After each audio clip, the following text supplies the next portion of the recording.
Hey everybody, it's your host, Dr. Dana Martin, and here we are at the Sith Dominion podcast. And tonight we have, as starting to really be regular, thank you for coming back, Cam. Cam, how are you doing? I'm doing great. Happy to be here as always. What'd you do last week with your time off from TSD? Honestly, I've been trying to 100% Jedi Survivor on the PS5, and we went and had some friends' Christmases this past weekend, Friday, Saturday, and Sunday, which was cool. Trying to establish our own kind of like traditions with Nice. friends, like outside of family. So that was cool. And other than that, just not a whole lot. Awesome. And Uh, Christmas shopping. So Christmas shopping's always fun. I find that I don't like going out though. If I can find it online and get it shipped to me and then I'll ship it to them, like yeah. I don't want to go to Walmart. I don't want to go to the mall. We made it to the very end. We were about 95% done. Just had to unfortunately go into a couple stores for the last bit, but it's all good. We're done completely. Everything's wrapped thanks Oh to heck my yeah! lovely wife. So We had 12 days till Christmas Eve. Yeah, shoot, less than. it's coming up quick. I gotta hurry. My daughter, who sometimes pops in and watches, I'll get it wrapped and sent. I promise. Uh, I was out of town last week in California. It was really awesome. I thought I might do a live on TikTok, and I did not because I was exhausted. And then got delayed the flights back, and was I even going to make it home? And so you get up at, for me it was 4 a.m. to get to California. 4 a.m. I get on a plane here, I fly to Dallas, and then I fly to San Diego, get into Carlsbad, and it's like 2 p.m. I have the whole day still. So I go into the office, I work about 6 o'clock. I'm like, why am I tired? Well, because it's 8 o'clock and you've been up since whatever, 4 a.m. Well, but really you've been up since 2 a.m. this time. And yeah, I slept 9 hours that night. It was glorious. Oh man. Glorious. I didn't have my CPAP with me though, so I could have died. Oh, No, it was a great trip. I love visiting California. I've said that before. Nothing against Californians. Just I prefer my Texas. So amen. I wonder if people are able to see us because we have 0 viewers. I'm assuming Josiah would have let us know, our super fan, if you couldn't see it. So this was all kind of wonky. I did not have time to set this up. So Darth Zane, David, jumped in and set it up. So I hope it's gold. I hope it's golden. Oh, we got 1 viewer. So yeah. My wife should be watching. Oh, it just popped up just now on Facebook. So it looks like it's just a little slow getting out. No worries. So had a good time with Zane this weekend. He came down. We went to Santa's Wonderland. And have you been to Santa's Wonderland? We have been multiple times, and when we were driving to Katy on Saturday, we drove past, and we were like, "Glad I wasn't there this year." Oh goodness. Well, yeah, we went. I didn't. So apparently, on the calendar, when you go to look for what day to go, it has like blizzard or whatever for the day if it's a bad day, and then it's light flurries if it's a light day. My son, Zane's like, hey, I want to go. This is when we're coming in. I got the ticket, whatever. And yeah, like an hour just to get into Santa's Wonderland, like standing in line to get into Santa's Wonderland. But it was fun. We did not get to do the hayride, which is the best part of the whole thing. Oh yeah, no doubt. We'll do it again in the middle of the week. That's what college. They get out. They don't do anything for a month. I miss those times, but I worked, so I was kind of there. Yeah, I always worked over the holiday. Always, I was in retail for a while, like Shepler's. If you're familiar with that Western store, the problem with that, when you come from West Texas and now you're in Austin and you're working in a Western store and now you have some cash, what do you end up doing with the cash but spending it all in the Western store with your discount? So I didn't really do myself any favors. Did you work retail or I restaurant? worked re- I worked retail for a while. I worked at the bowling alley in town, Hmm, if you're familiar with that, and then I went and worked at the university.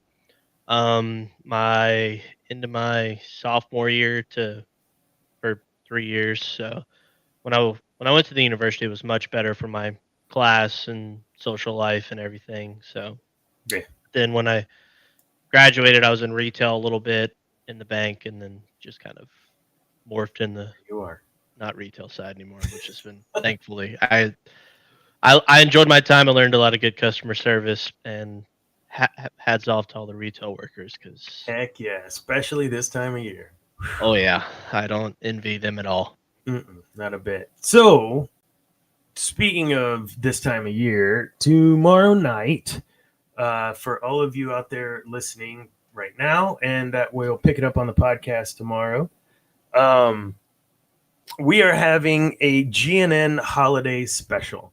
And the GNN holiday special takes the hosts like David and myself and Cam from Cam and Focus and et cetera, and takes all of us and puts us in a holiday situation. And we're going to talk about holiday movies that aren't holiday movies.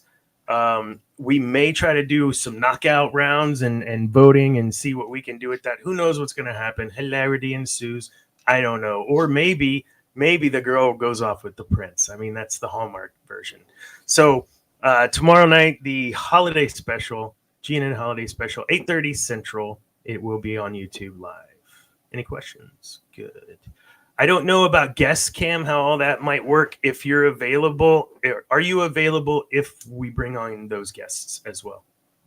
Yeah, I mean, you can just shoot me a text, and I can be available if you need me to. You got it, man. So that moves us into some more news. So some news broke today about E3 no longer existing, happening. They're done. And we were going to cover it, I think, in GNN, but it really, over the last few years, has lost so much sizzle. It just isn't really, I think, worth covering. But we'll talk about it in the show today because there are some things that are very interconnected in how we grew up. And as we were talking in pre-production here right before the show, that these things like E3 were super impactful to us growing up and being exposed to this huge community of awesome developers and artists and people and vocal actors and whatever, all coming down on these big video games or these new platforms. And here comes the Xbox. Oh, I'm out of breath. So take over, Cam. How was that growing up? E3. What was all that to you? It was, I mean, it was a big part of how I learned a lot of things, like in gaming. I mean, I've been a big gamer forever, and I mean, it's sad to see certain things that I mean you grew up on pre-social media era where like today apparently Insomniac's got hackers that want to leak the Wolverine game. Like you just like back in the day it was so much there was less leaks and you just learned everything like when it came out or trailers came out on YouTube and other big events and I mean it's sad to see kind of the gaming world kind of taking such a huge hit like this. Yeah. Yeah, we were talking before about there was a channel that I used to watch just like right at the tail end when I was in college and started out called G4, and they would do this incredible coverage of it. There's some was it Olivia Munn came from it? No, somebody came from there. That's a huge actress now. Came from that show as well, but or from that channel. But I mean, it would just sit 24 hours because they would run the replays at night, and I work during the day, so I get to see at night, watch everything that happened the previous day. And at the time, I was working for Dell, and so there was always the are they going to use this processor in the Sony, or are they going to all these just Yeah. geeky nerdy things, and that's when those things were revealed. And now they have their own parties, right? Yeah, I mean, you know about it before it even comes out. Like, I mean, it's just kind of modern day journalism combined with social media. It's hard to keep things under wraps. And I think the cool thing about E3 that I know we had mentioned before, like cons are becoming more popular, but like E3, like you just didn't get like I don't think there's going to be as big of gaming events where like every big name is Mhm. at one singular event. You know what I mean? And it's kind of sad that gaming's taking that big hit. I mean, it all started because of COVID and Yeah. other things behind the scenes that who knows more will come out, but I don't And the know. thing I want about E3 too, above and beyond the cons, is that it was a trade show. I mean, it was these developers or these manufacturers getting together, talking. This is like the place, the melting pot to get us those fantastic games that we all play. Ubisoft. My daughter and I were talking about Ubisoft, and I can't remember the name of the game. Shoot, the point is, she was telling me about this new game, blah blah blah, and it's kind of like this mixed with this, mixed with that, and every one of those games was an Ubisoft game. It's like, oh, okay, so it makes sense. It's Ubisoft, but how do you get to that point? E3. You were talking about Game Informer. oh yeah. I wasn't a subscriber, but so like, what was that about? Did you get So like game codes in there too, or? kind of. I mean, it was part of like back when before GameStop became the evil empire, which could be an episode all within itself. Um, I like it was just one of the pros of like having I think the pro membership. I think it was. I don't know, but I used to love going to GameStop as a kid. My GameStop in my hometown was just in the worst parking lot known to mankind. Had to be in a flood zone. Don't know how it was able to be established, and it was just awesome.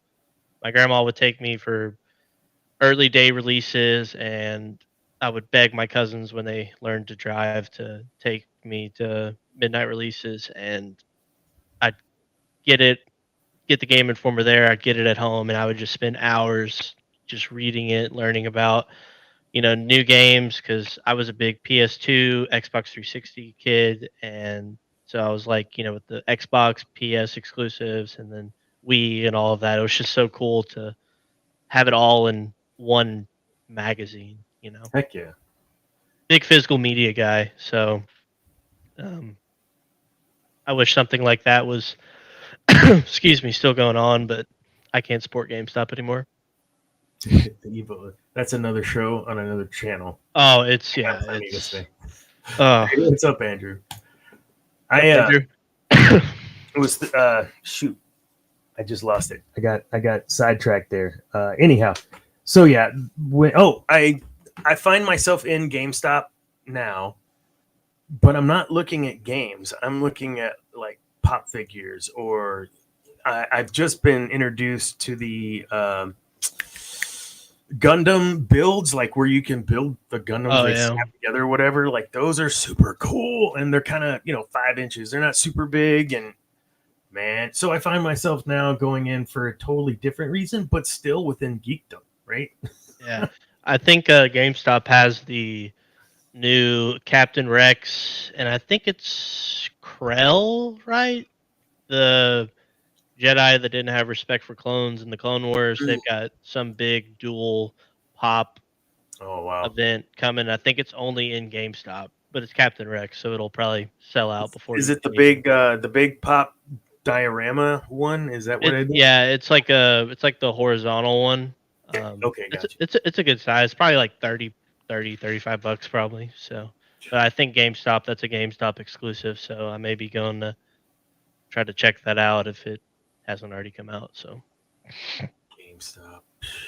Oh, I spent a lot of money in GameStop. I did a lot of trade-ins in GameStop. I think that was one of the coolest things that for a college kid was trading in your get. Like, I don't play this stupid game no more, and oh, you're giving me $8 for it, sweet, and that pays for like a tenth of my new game. But hey, it was GameStop went downhill when because you used to be able to take your consoles in for trade in, and they would mhm, pull it up on the little tiny screen, reset it for you, give you pretty good customer service, and it all went downhill when they stopped doing that, among other reasons, of course. But it's like yeah, small little stuff like that, and I'm like, come on, dude! Like this 10-year-old whose mom is making him trade in his yeah, PlayStation doesn't know how to reset his PlayStation. Just no, reset it for him, And it's just, ugh. Yeah, we've had a couple employees that came from GameStop, and their experience was, yeah, we're getting out of there. Oh, that would totally suck. We have other things I think in our town too, like Game Exchange. That's a pretty big one, at least around here. Yeah, But yeah, and I not think much that different. the less media that we have, I think that's why you're seeing more of the figures or other collectibles in those stores, because there's no they're losing the game market, the hard media market. Is it the new Xbox doesn't even come with a disc reader at all? So you can get like a smaller, not as powerful version without a disc. I think Best Buy in end of Q1 of next year isn't going to sell any physical. Can't remember if it's DVDs and movies or if it's actual video games, but they're going to stop going away with physical media, which is its own kind of issue within itself because PlayStation at the end of this year, they're losing certain licenses to stream movies. And for Mhm. people that have bought, because I mean, PlayStation and Xbox always have crazy deals for movies because it's very rare people buy, the movies on there, but they're losing licenses. And so they're just going away from the store. And like, even if you quote unquote bought the film, you only bought the rights to stream it on that platform. You don't actually own the Oh film. my goodness. Yeah, so they're it kind of went swept under the rug because I doubt it's like super big like the Oppenheimer and those type of films. But there's just when you buy films on these streaming services, which I'm guilty of. I mean, if they sadly lose the license to stream them, you don't actually own them. So Yeah. Yeah, and it just seems we're moving more and more to we're not going to have anything, not going to own anything. We'll have the computer, but my Alienware doesn't have a disk drive, and I've got USB ports that I can plug things, drives into or card readers into, doing some photography and stuff. But no, otherwise it's just straight up just a box now that with a super high loud fan, but it needs to be, I guess. yeah, No, I that's got cool. 6 of them, and it's just when it's humming, but no disk drive. So Yeah. That's movies, video games, and the platforms now that spread to your phone. The complexities of some of these games now on the phones even are I that's a whole nother show, I guess. Just freaking crazy, man. support physical media and support your local comic shop Support your local company. Yes, if you have true. one in your area. Check out my list of articles on GNN. I did a write up on our local BCS comic store, BCS Books and Comics, and interviewed the owner. Shoot, I'm gonna get in trouble. I don't remember her name. And then someone I worked with was like, "Man, I used to go to that store. Man, I went back in there after your art, like just to kind of reminisce, And I used to get my comic there, and yeah, it's cool. Now, actually, yeah, he was on the show, like the first episode or second episode. Matt. Um, yeah, we'll move along. So, 20 minutes in, I think it's safe to go ahead and start talking about what we're going to talk about tonight. Unless you had any other news that you need to pop on me, because that was all the news I had. No, I'm ready. I'm ready to talk about who thinks he's the greatest Dark Lord of the Sith of all time. Yeah, Uh, and I would say he's definitely top 5 in my book. I had a oh, hard, oh yeah, top uh, five? top 5, top 5. But he was not okay. So Exar Kun, if you don't know, Sith Lord from way back, like 4,000 whatever, prior to or BBY.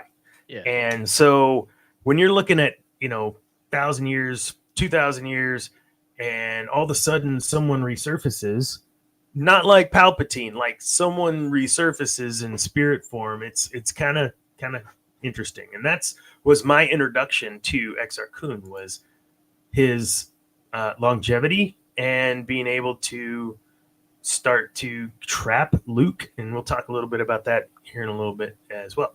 But yes, top 5 because like Revan, not as good as Revan, in my opinion, amazing swordsman. He invented the dual lightsaber. Yes, Exar Kun invented the dual lightsaber. It wasn't Darth Maul?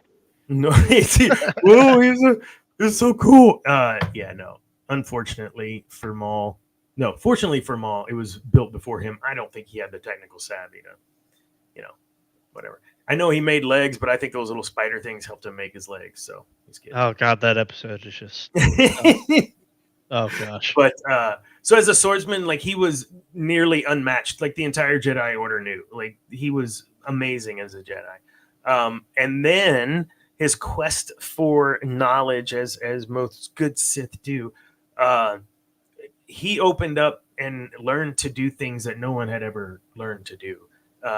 Sith Rage, that was one of the Force Rage was one of his skills that he pretty much made. There was a point where he was taking what you call it, not younglings, but Padawans from the Jedi Temple and had coerced them, influenced them, got them to come along with him. And there, he had a Sith amulet, and he kind of shattered the Sith amulet at them to where the bits of the amulet embedded in them, and then the spirits that were contained within said amulet inherited those bodies of sorts and provided him a new army. Like, I know that was a lot, but man, so that's why, in my opinion, he's a top 5. He was just sick, man. Would you say that he fell to the dark side, or would you say that he was more intrigued and just kind of naturally, in like the grand scheme of things, just let himself, fall in a sense, or I don't know. I think that when I said just like there's one more bit, and that yeah is that no great. Yeah. I appreciate you alley oop there. It's that point of he thought he could learn without. He denied who his true self was.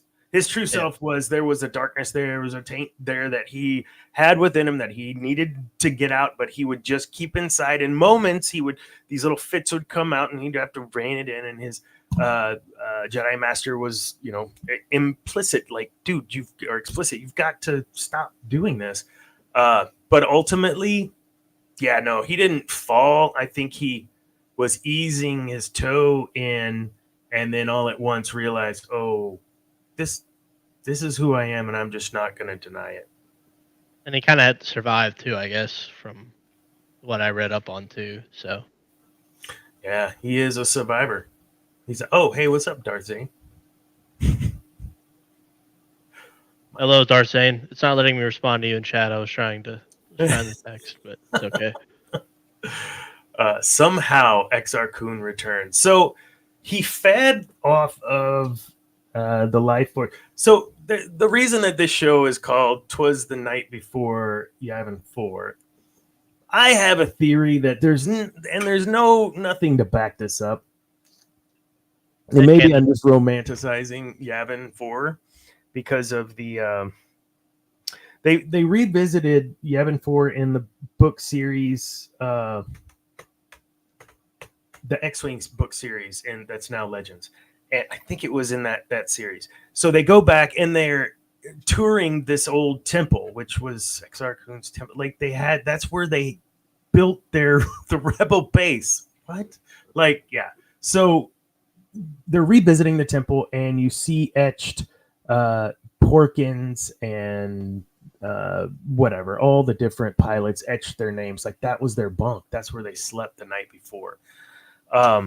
Luke, in his presence and the presence of more force wielders, force sensitive people, is what kind of stirred him. And he had the ability to kind of sustain his life by withdrawing off of their life force.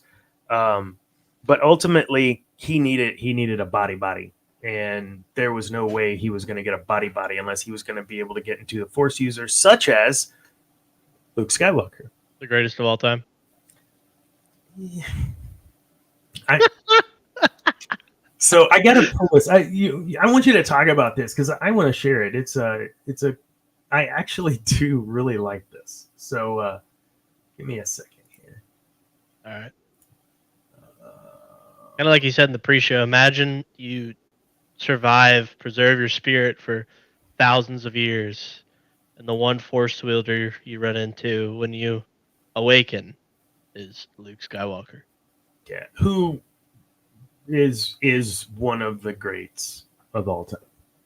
He's top 3, but he's not 2 or 3 for sure. Who's your top 2? Hmm? Who's your top 2? It would be Luke, and then, I mean, I would say if we're head canony here, full potential Anakin probably, but I would also say that I mean, maybe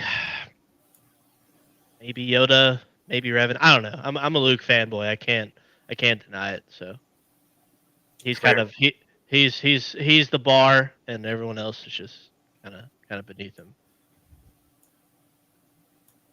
I'm trying to zoom into the bottom here. You can't see it. Oh my gosh, it's not gonna. I don't understand. Like it's the best part of the whole thing. I know it's so good. I'm just terrible. So it says, think of yourself as a door. The wider you open, the more easily the force flows through you. Some people just start out with their door a bit more open, but any door can open wide. And Cam shared this with me, and I love Luke Skywalker. I just he got a lot of hype behind him, and I just don't know him. But that was like perfect. It was so good. Such a great explanation of the Force, and overall kind of why I feel like the Sith kind of fall per se, because they see, I think in the overall grand scheme of things, I always felt like there cannot be light without the dark. Right. And I feel like the Force itself knows that, right? And I feel like I mean, kind of like Palpatine told Anakin, like some people just can't. I feel like the Jedi have a pretty narrow view of the Force, and I think I know in Legends that Luke kind of encourages some of his students to kind of give in to pull on some facets of the dark side. I don't know all about it. That's just kind of what I've heard through YouTube and stuff. But I'm interested to see, as I read more of the books, kind of how he manages that. Because I think there's one. I know we're getting super off topic here. My bad, but I know like there's some things that happen where I can't remember her name, but Luke has this. It's with Darth Cadus and all of that, where Cadus actually murdered, I think, Luke's son, possibly, but he thought it was the girl, and I think there's just one of the facets of moments where Luke actually gives in to anger, i.e., the dark side. And I just feel like it's so much more of a reasonable view of the Force, but that's just another episode and all of that. But yeah. And you're absolutely right. It is a whole nother episode, and I do talk a lot about it. Pardon me, on my TikToks, because it is something that I find interesting. And no, I don't hate on the Jedi. That's not. I just want people to understand that in order to you have to have balance. I think I prefer the Sith outlook. I prefer Mr. Miyagi. He's not saying just light, just dark. Mr. Miyagi says you have to have balance in all aspects of your life. And so if you're not going to listen to me and you're not going to listen to Sith, listen to Mr. Miyagi. I mean, come on, Daniel LaRusso. He was amazing.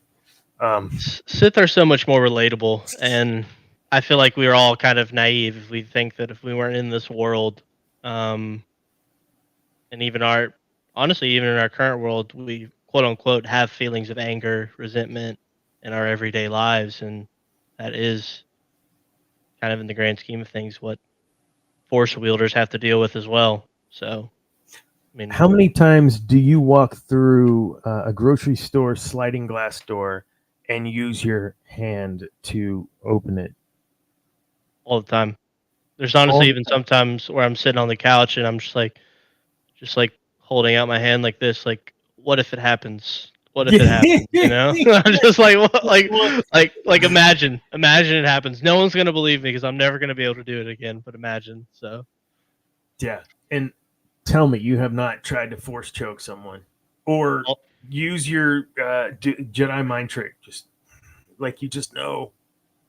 yeah, we had you remember the lightsabers back in the day when you from Walmart and you had to like throw them out for them to extend and Oh all that. yeah, Me and my cousins had all those, and we'd have our own duels on Mustafar and on the hay bales at the farm and on the ground, and would one of us would force push and we'd you know what I mean? And yeah. oh yeah, if I'm all in. So So taking that like as kids, right? Someone always pretends they're the bad guy, pretends they're the good guy, and there's the battle ensues, and that's kind of how we're taught growing up to understand that there are good people and there are bad people. And I'm of the opinion, and I have nothing to back this up, that is not what my doctorate is in. It is in organizational leadership, not good people, bad people. So it's just my opinion. Now that that disclaimer has been said, oh, thank you, Andrew. That's awesome. Just, I lost it. I'm just kidding. I'm gonna leave y'all hang for a second. Um, I don't feel that the Jedi fully represent a human, and I don't feel the Sith do either. I just feel the Sith more firmly align with who we are. If given the opportunity and the power, honestly look at yourself, think about your decision making, the things that you think no one else knows you think. Do you honestly believe you would be able to handle the amount of power that a Sith could wield? Go, Cam. no, and I don't think they can. I mean, No. the greatest of them all, Palpatine, in terms of charts and all of that. I mean, even he couldn't handle it. You know what I mean? And he probably No. handled it the best out of anybody who could. And I mean, probably Revan too, but there's several mind wipes and things that go on with all Sure, that. sure. But I feel like no, I mean, and I think that's the point of the dark side. I think when George talked about the dark side, I think that's the whole point. Yes, they're relatable. Yes, all of us in the chat, all of us that are a part of this universe of stuff, we would all fall to the dark side, I feel like, and or would lean mostly towards that, Mhm. you know. And I don't necessarily think that um like you said, it's that simple, or dark side users are inherently bad people, or Jedi's fully represent good people, you know. Mhm. I feel like it's just the nature of the dark side. When you fully delve into it, you realize that I can't handle it. And the problem with dark side users is that they find masters who think that this Jedi who's searching for knowledge, the true nature of the Force, which you can't have without the dark side, thinks that, oh, I'm going. But the Sith just use each other. They just use each other to gain power, influence, longevity. And I think overall, I feel like that's just the whole point. That's why you Mhm. have to have the balance as, yeah, like Andrew Yep. said, they all think they're doing the right thing, and that's the problem. Yep. And we don't do politics on this show, but it is very much the end game is peace, love, harmony, right? It's the pathway to get to that. That's the difference. And when you look at light side, dark side, it's just don't do anything. Just sit there and everything will be fine and everything will be happy and roses. And the other side's like, no, go plant and make your own damn roses. We're Yeah. not going to sit around and wait for anything to happen. Both ends are peace, harmony, whatever throughout the galaxy. The means quite different, and we've touched on it, and it is probably we probably do need to do a whole show just on this, but it is that that curiosity that we are inherently born with and made with that lead ultimately those Jedi down those paths. In the case of Exar Kun's return, that was one of the ways he was able to get those kind of semi-possess some of Luke's students was with the tempting of more knowledge. And that's how that's how Palpatine seduced Anakin, was by saying, this is a power you could learn. Don't just look at the dogmatic side of the Jedi. Open your mind and look at both sides. Now, I'm not saying you go down those paths. What I'm saying is we inherently have two sides. And if we don't maintain balance, one side's going to try to kill the other. If you so if you're stuck in a situation where you feel like you just got to be happy with it, then you're burying whatever real feelings you have, and you're masking that, right? But on the other side, if you're just a jerk all the time, you see a little kitten, you're going to kick it just because you're angry. It's so dang cute, but it's because of the way it's making you feel on the inside. Like, it's both. You can't have an extreme both ways. No. But if there is an extreme to be had, at least one side or the other, just a little bit, it's got to be said. You get the best of both worlds. You can have the attachments, love for people, and still also tap into all facets of the Force. And I'll always argue that the Jedi had passion and love for all their students, and that is something that I will probably die on that hill, especially prequel era Jedi. You cannot tell me that Yoda did not care for Dooku, and Dooku's fall didn't hurt Yoda or make him feel a certain type of way, Absolutely. And but yeah, I mean, I'm falling to the Sith 10 times out of 10 in the quest for power to knowledge, and I'm not scared to admit it. So yep. So there was something you touched on that was really really cool that I saw as some foreshadowing. Was Anakin doesn't know how to handle loss, and Yoda's response was he will, something to that effect. And it had to do with Snips, like way in the beginning of Clone Wars. It may have even been at the end of the Clone Wars movie. I'm not sure. And I don't know if that rings a bell to you or not, but that would insinuate that the amount of foresight that Yoda had through the Force years down the road that he could see. And if that's the case, why couldn't he see? Was Palpatine's power that great that he could shroud even Yoda? No. So I got a great take for this. Okay, go. I really have a good take for this, and I can't take credit. I saw it on Star Wars meme, but I think it's great, and I'm gonna try to search for it while I'm talking. I think it's an actual quote from Dooku, but I could be falling to, let's see, Dooku the dark side of misquoting. Yes. So hold on, I think I found it on Reddit. Oh, here it is. It's from a book. Let's see. It is. Some people are saying they believe it is the Book of the Sith, but it is an actual thing. So this says, the Jedi Order's problem is Yoda. No being can wield that kind of power for centuries without becoming complacent at best or corrupt at worst. He has no idea that it's overtaken him. He no longer sees all the little cumulative evils that the Republic tolerates and fosters, from slavery to endless wars, and he never asks, why are we not acting to stop this? Live alongside corruption for too long, and he no longer notices the stench. The Jedi cannot help the slaves of Tatooine, but they can help the slave masters. And he's talking to Sidious at this point. So, while yes, I do think Sidious's power was enough to shroud most of the Order, I feel like when your CEO at the top, right, everything stops with him. If he's so, well, it's worked for 750 years or however long it had been at that point, like, it's always going to work. You know what I mean?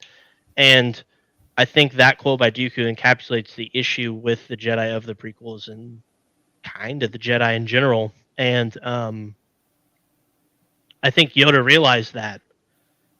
Like, we all watch Revenge of the Sith, and when we start getting to that third act, and there's each moments in the movie where you're like, oh, why'd they tell him that? You know, Yeah. when he goes and confides to Yoda, like Anakin's doing what he's supposed to do, and he's not being fully honest with Yoda, so it's not all on Yoda, but it's like he's doing what he's supposed to do, but Yoda's like, fear leads to Anger. something, Yeah. anger leads to hate leads to the Stuff. whatever, yeah, and all that, and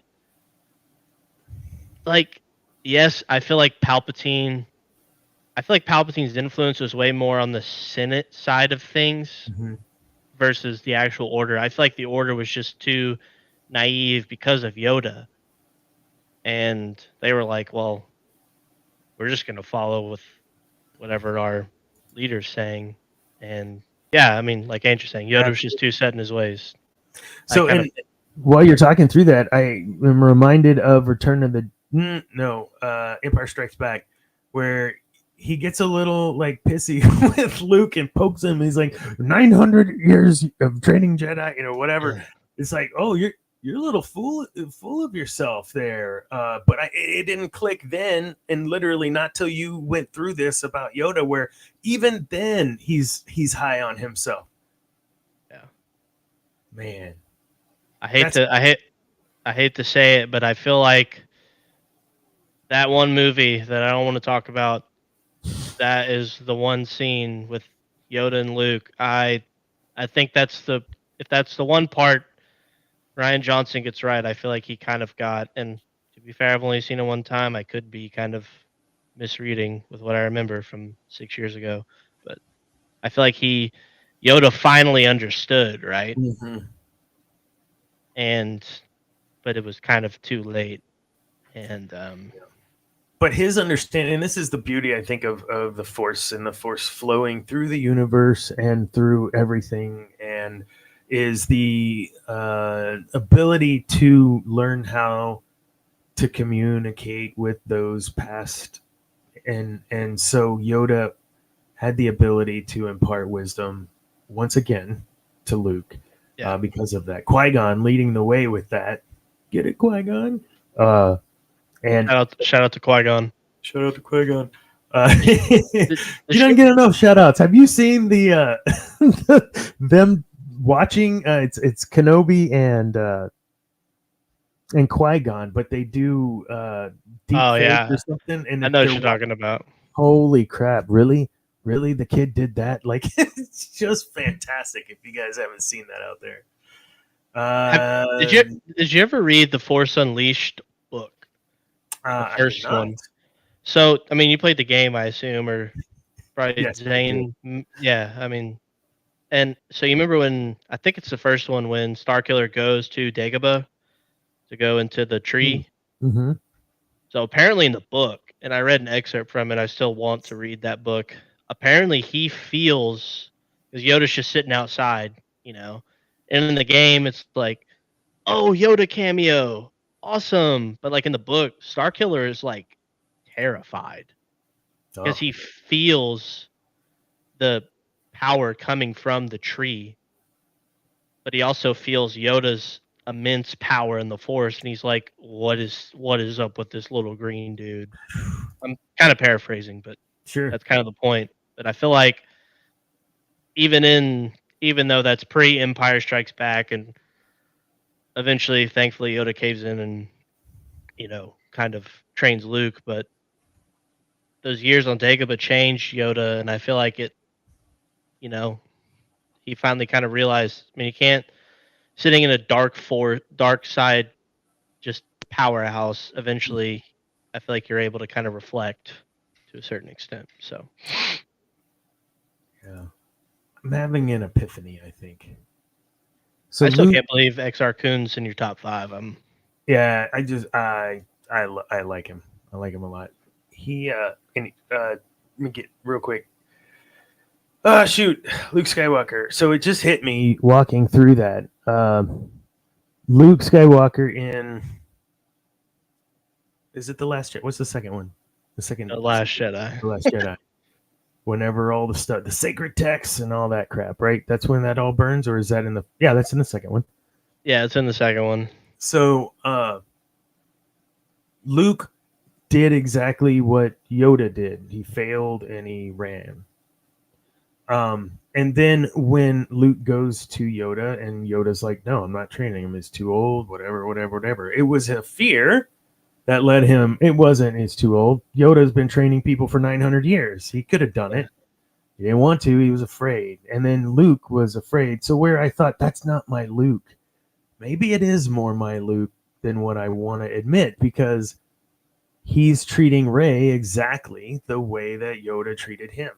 I got to stop you there. I'm sorry. Okay, Dude, okay, bring it, man. Look, all right, Andrew, you're spitting in chat, and I hope Darth Zane, you're on here, because I know you had some comments last time we were on. Nothing about, okay, you're like, I get the point, right? And I'm a Luke fanboy. There is a little bias, I'm admitting, but so the fundamental issue with Luke and the Last Jedi is that, let me sit up. Sorry, I gotta focus. All right. So he, despite everything, he saves the day at the end, and who knows why he dies or whatever. It states the fundamental fact: Luke still abandoned his family and friends and the galaxy. No books in between, no nothing. You go watch those 3 films by themselves. OT. The guy at the end, right? If Anakin hadn't have had the injuries, right, and the fact that he had turned over to the light, and I fundamentally believe that he didn't have the rage to quote unquote keep him alive in the suit and those things and the injuries from the lightning and all of that. But I fundamentally believe that Luke probably got on the ship doing what he could to try and save his father. Sure. Right. And, you know, when he's talking to Leia before he goes up to the Death Star, Leia's like, why? Just run. Like, we're going to win anyways. They don't know what's coming. Luke's like, I have to go do it. I have to save him and save us. The guy in The Last Jedi, like, the point of Luke, he had all of the knowledge to not make the same mistakes as the Jedi. And the Luke that we have from even the 3 movies and no other content in between would not abandon his family and friends. No, he wouldn't. That is a fundamental, like dumpster fire on the character. Like, you're like, that doesn't make any sense. What's up, Will? This guy saves Darth Vader. Yeah. Why is he giving into his nephew's having bad dreams? Why is he gonna try to, you know what I mean? And then in the last movie, he's like catching the lightsaber and all this stuff, and I don't know. It doesn't make any sense. And he knows of course, I know at the time of the movie he didn't know, but like, he trains Rey knowing she's a Palpatine. Yeah. But he wouldn't give Ben the same kind of, you know what I mean? Like, it just, and he knows those parents very well. Yeah, and I mean, again, it's just a fundamental, like, fork in the road from where the character was at the end of Return of the Jedi. And then you see stuff in the comics and you're like, oh my gosh, that's Luke Skywalker. Yeah. Like, he's just... and I don't really believe that he would do the whole no relationships and attachments and those type of things. And that still remain to be seen, I guess, with what they're doing right now. But no, I don't think that's our Luke from the films. But I was trying, man. I was trying to make some connections, and it was a bit of a stretch. I know. No, and I mean, I get where you're coming from, but no, I don't think that was ever something that Luke Skywalker would do, would abandon his friends and family. And another topic, we can always talk about this in another episode. The one issue I have with the current shows and I had an issue with it in episode 9 at the start of the film. And I know it's in a book and it kind of explains, but can we talk about how, like, in another episode, of course, how Anakin just lets Ben fall, lets Luke, like, lets Palpatine, like, Anakin knows about Exegol and those type of things. Like, Palpatine tells Kylo at the start of episode 9, I've been every voice inside your head. So, Anakin, the chosen one, and from what I understand in the Ahsoka show, he has achieved full balance. He is the quote unquote Mortis God, essentially, is what they're kind of insinuating. Could be wrong. But he Hope so. knows Ben's being influenced by the dark side, and he just lets Palpatine influence him. It makes me feel like okay. Sorry, I got confused. Luke, you mean Luke? Luke No. knows Ben is being influenced by Palpatine. Is that what you're saying? no, like Anakin. Anakin in Spirit Anakin. yeah, Spirit Anakin Gotcha. Okay. knows that Ben is being influenced by the dark side. Has all now, and because it's what, like, why is he doing? He's on the God, I can't remember the planet with the whales where Ahsoka's at now. Sorry, spoilers, but Mortis. No, not Yeah. Mortis. Yeah, No. Mortis. yeah, but like he's watching her. But when Luke's building the Jedi Academy, there's a new Skywalker heir that's falling victim, being influenced by quote unquote Palpatine. If you follow the last film, why, like, Anakin just doesn't care about his family anymore? That doesn't make any sense. Maybe it's some of those things where things have to happen so other things can happen. I guess it's true. It just Which like he would be able to see, especially in the world between, right? Because now that they've added that, he potentially has the ability to super float through everything. Then maybe that's going to be explained too. Yeah, it like with what they're doing right now. I mean, I'll always take more Anakin content, and I love that they're doing all they can to make things make sense, because there's nothing better than when stuff makes sense. But that's always weird with what they're doing now. But that's another topic for another day. Tony, I got like 4 episodes idea. I'm telling you, I could just go on all day. So while we're talking about episodes, next week is, I gotta look at the calendar. The 19th, the 26th. I don't know if we will or will not, but I think we will the 19th. That's next week. I think we're gonna crack open and we're gonna talk about Anakin, but we're gonna be very specific what part and timeline piece of Anakin we're going to talk about, because I don't want to go crazy on one show and we touch on 18 different things. You know what I'm saying? We're going to try.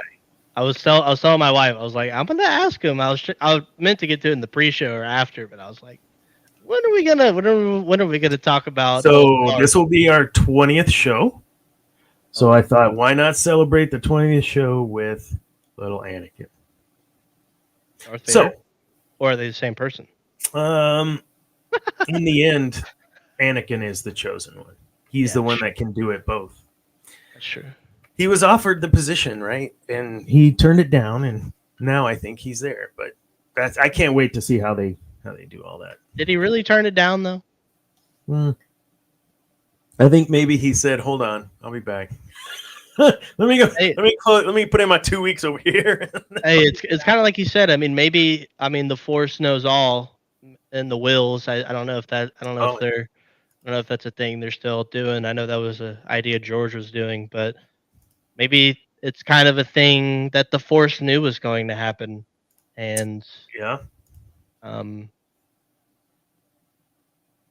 mean, truthfully, some of the greatest Jedi we've ever seen have fallen to the dark side at one point. What were we just talking about? Do you think you could handle that amount of power? I just no.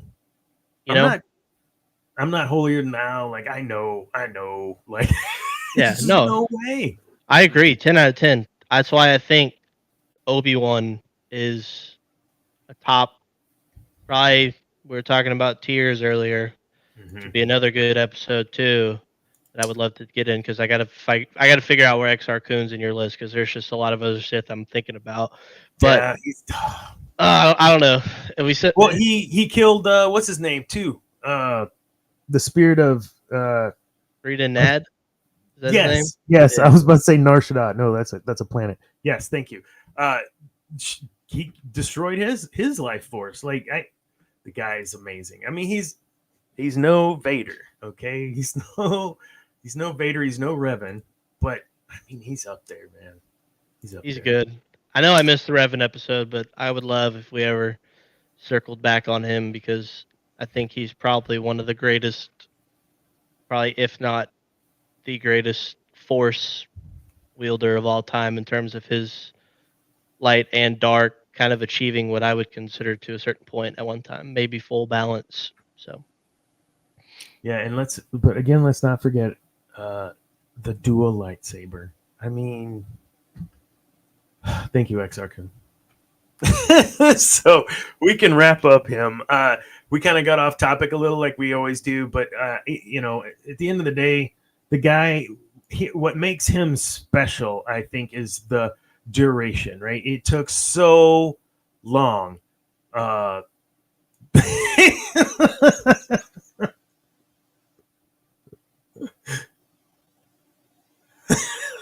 That's fantastic, David. I think you're, yeah, I think you're, and I know the viewers don't have it, but I think in your outline, I think the Oppenheimer comparison to Exar Kun, I think that's a great one in terms of what you had kind of just said, like the overall lasting impact that his quest for knowledge had.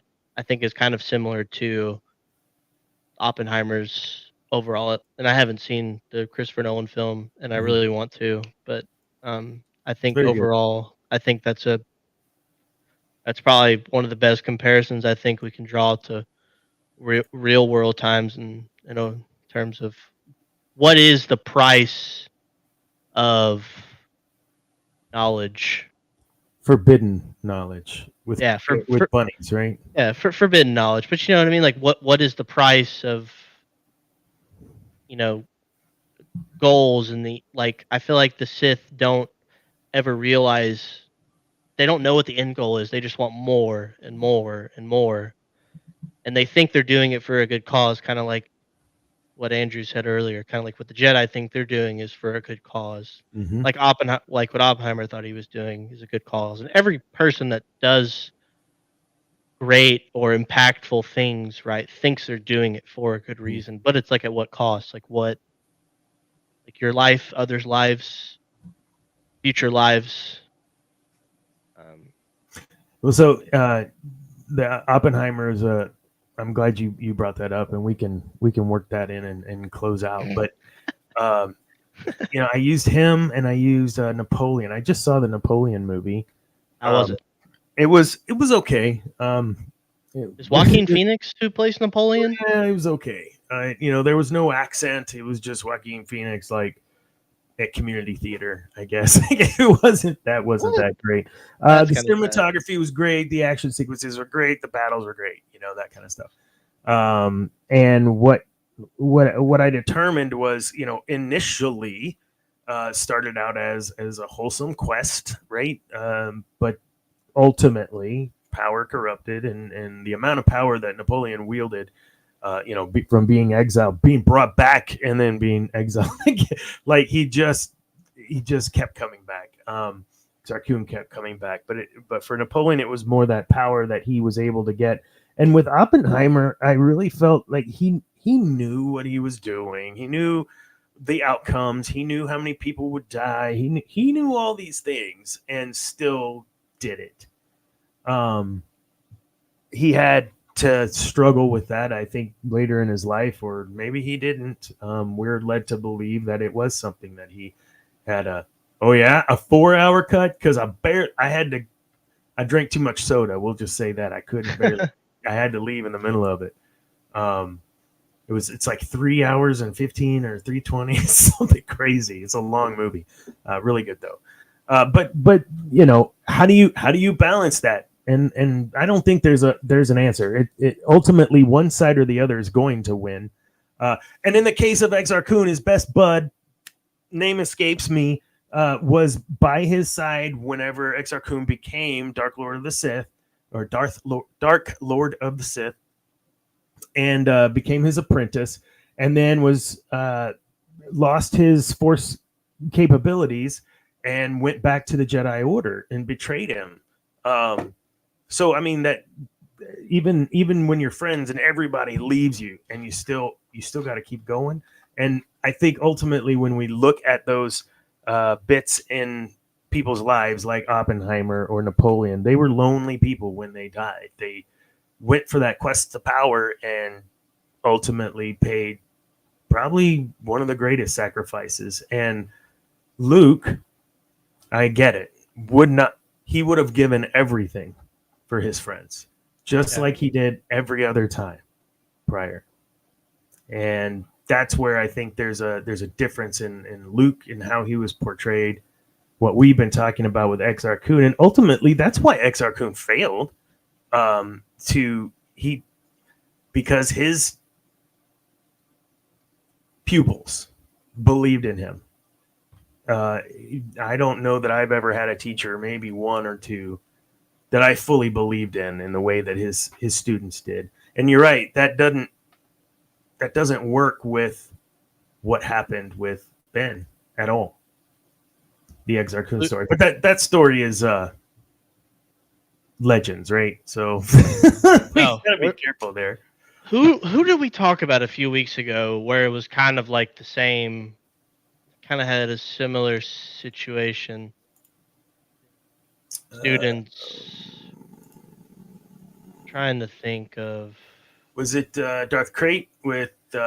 Yes, Crate. Yes. Yes. Kind of the similar thing. Like, I eat every. I think what the Jedi got right is that, or kind of how I read into it, is that the Jedi, a master and apprentice, or like a master was as strong as his apprentice could be. Right. Like, I think Obi-Wan recognized that Anakin made him better. And I think that in the Sith's quest for power, that, like in Exar Kun's situation, having loyal followers only enhances your overall power and influence. And and that can be said for any team, honestly. You're only as strong as your weakest link, right? Yep, that's why you always gotta cut 20. No, 20% cut rule. No, we're not gonna do that. I'd be cut off the show. So, we got Zane. He's gone. But no, you're right. The one Sith Order, way more powerful, efficient, proficient, and Exar Kun had very similar approach that we can do this together, and those are the ones that come the closest or do reign for a while. So circling back to 'Twas the Night Before Yavin IV, and where all this started and why I wanted to talk about Exar Kun comes back to the awakening, right? He had to have known that something was there, and I'm hoping they're going to dive into some canonizing more of him, because of the movies being on Yavin IV, his temple being on Yavin IV. There's a lot of dark side on Yavin IV, so much to explore on Yavin IV. So let's hope that maybe next year at this time we'll be talking about 'Twas the Night Before Yavin IV, and we have some new content about all of that. Well, there's good content, with, like you said, Yavin 4. I mean, maybe with the Rey movie, I don't know what's still going on with that, but maybe, she establishes her base or her temple or whatever on Yavin 4. Or, maybe there's a lot of content that they can use, despite what Lucasfilm leadership wants to say. And I think that there's great ways that they can tie in beloved, established, well-developed characters in a way, and do their own spin on it. Even though you'll never be able to be as good as a book or maybe even a comic per se, but there's a lot of areas they can explore. And like you, I mean, I want them to do whatever they can to keep giving us more good Star Wars content, because there's nothing better than when Star Wars is good. And we just hope that the savior in the cowboy hat does everything the way that he needs to do it and not the way he's being told to do it. So he is our chosen one, I think, right now. So we'll ride that horse though till it can't run anymore. Come on, Dave Filoni. Well, I mean, I think the biggest thing is he has a passion for this stuff. He has a love, and he feels a sense of responsibility to continue what I mean, they call Lucas the master and Filoni the apprentice, and I think when we have a lot of passion behind the projects, just like passion in anything, if we have passionate people in forms of leadership that actually care about the content and not just turning it into a profitable entity, I feel like it's better overall. I mean, the only reason we have this great um, IP is because you know they thought that Star Wars was going to fail, and they're like, yeah, we'll release your movie, but you essentially get all the toy rights and rights to make the second film, and Yep. then it's a smash hit that no one's ever seen before, and then they're like, "Oh man, we have Star Wars." I think it was like, what was it, 20th Century Fox or whatever? Yeah. I can't remember. And then they're like, wait, this is his stuff actually." So Whoops. it's I think if we can get more passionate people in forms of leadership and not just people that think they understand analytics and what the fan base wants. The fan base can feel your passion and your love for a project that you put out. You know, Absolutely. no matter what they want to say or that we can or can't not. So, Absolutely. Well, thank you, Cam. This was again. It's like, man, it's just us two. Are we gonna be able to carry this one? Oh yeah, we carried it. Good oh, job. I've been looking forward to this all day. I look forward to this every So, Tuesday. what was it that you said? Hold on, I gotta say it in the voice too. Where is it? I said, "Hey, it looks like it's just gonna be just you and I tonight." And he said, "I've been looking forward to this." I'm telling you, I tried to send you the Dooku GIF, but like every time I copied it from Apple, like I sent it to my wife, copy and paste it, try to put in Facebook Messenger, my like app just crashed, and I was like, "What?" Because I kept trying to do it, and I was like, "I guess it didn't want me to send it." So Twice the pride, double the fall. Oh, Dooku, you are the best. me and uh, me and Josiah showed our buddy the Fellowship of the Ring. He'd never seen Lord of the Rings before. I just think uh, was Christopher Lee, right? Yes.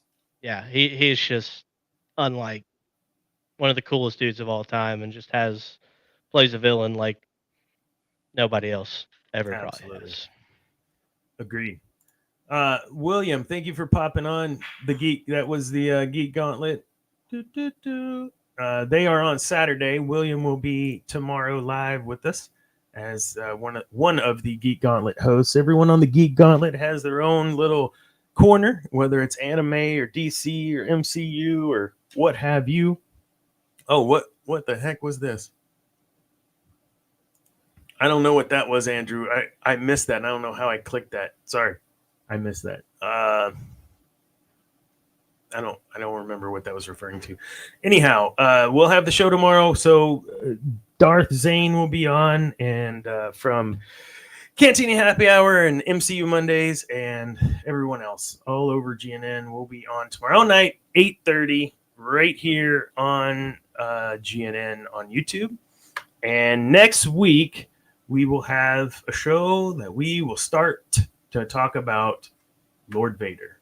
Let's go, man. It's our Let's 20th go. show. So, like, yeah, let's get a whole big crowd of like 8 people at once. Would be awesome. And, I'm letting everybody I know to tune in. I'm so excited. Heck yeah. I might try to bring on a specialist. Who knows? And we'll have some quad talking, some 5 talking. We'll see what happens. I think it's going to be a great show. This was a great show, Cam. I really appreciate you being here again. Oh, thanks for having me. I love being here. Absolutely. Now you got me hyped for next Tuesday. I don't know how I'm gonna be able to make it till then. I'll try to get you the outline like before the day of. How's that? No, it's okay. No, I'm ready. All right, everyone. Thanks for watching. And remember, kids, peace is a lie. There's only passion. Good night. Bye, guys.